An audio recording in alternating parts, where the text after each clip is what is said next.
Qu'est-ce que sont les CBDC dans le monde de la crypto? Alors les CBDC ou MNBC en français, hein, ce sont en fait les devises de banque centrale. CBDC, c'est Central Bank Digital Currency, il me semble. En gros, les monnaies de banque centrale digitales qui vont arriver. Donc, il y a différents niveaux d'avancement selon les pays, hein. Aujourd'hui, le pays le plus avancé par rapport à ça, c'est la Chine, avec le yuan numérique, il me semble. Et puis, bon, bah, on a l'euro numérique aussi, avec la Banque centrale européenne, ils travaillent dessus. Pour une sortie, ils estiment ça pour 2027 ou 2028. Et on a les États-Unis aussi qui travaillent fortement sur leur CBDC. Donc, à quoi ça sert? Aujourd'hui, personne ne sait réellement, dans le sens où bon bah on utilise tous de l'euro qui finalement est dématérialisé, qui est déjà centralisé par nos banques, sur lequel on peut faire des transferts directement sur Internet. Donc c'est déjà une monnaie qui est sur Internet. La seule différence, c'est que en gros, on va squeezer l'intermédiaire de l'échelle. En gros, pour comprendre comment ça fonctionne aujourd'hui au niveau de la monnaie, on a la banque centrale américaine, européenne, chinoise, peu importe, qui est vraiment tout en haut. Ensuite, on va avoir les banques commerciales qui vont être des antennes. Donc, en réalité, il y a même 3 étapes, hein, Banque de France puis banque commerciale.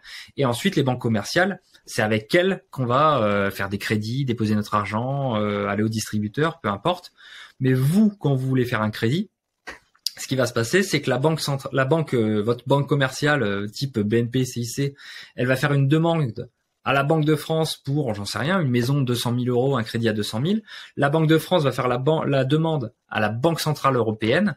Et la Banque centrale européenne, du coup, bah, elle va accorder oui ou non un crédit avec un taux directeur qui est justement annoncé et suivi par tout le monde.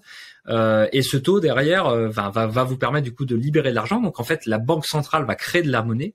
Cette monnaie qui elle a créée de nulle part va redescendre et au final va arriver dans votre poche, et c'est comme ça que vous allez pouvoir faire vos investissements et investir. Donc en fait, souvent quand on dit on imprime de l'argent, en réalité la planche à billets c'est quelque chose, mais le vrai argent qui est imprimé, c'est l'argent en dette, c'est-à-dire le fait de faire des emprunts. Et donc forcément, plus on va augmenter le taux, moins il y a des particuliers qui vont faire des demandes, ou moins il y a des particuliers en tout cas à qui on va accorder des crédits. Et comme on accorde de moins en moins de crédits, on crée de moins en moins d'argent. Donc c'est comme ça aujourd'hui qu'on arrive à contrôler l'inflation et la distribution monétaire, etc. Mais on a le même problème de base, c'est que bon, il y a toujours de la création monétaire et c'est illimité. C'est pas comme le Bitcoin où il y a 21 millions de Bitcoin, point. Là, finalement, il y en a de plus en plus et les demandes sont de plus en plus. Puis on est de plus en plus sur Terre, donc forcément il y a de plus en plus de demandes de crédit. Et puis on est dans un monde de super croissance, donc forcément il y a de plus en plus d'investissements. Et là, je parle des particuliers, mais il y a aussi des entreprises qui font des demandes.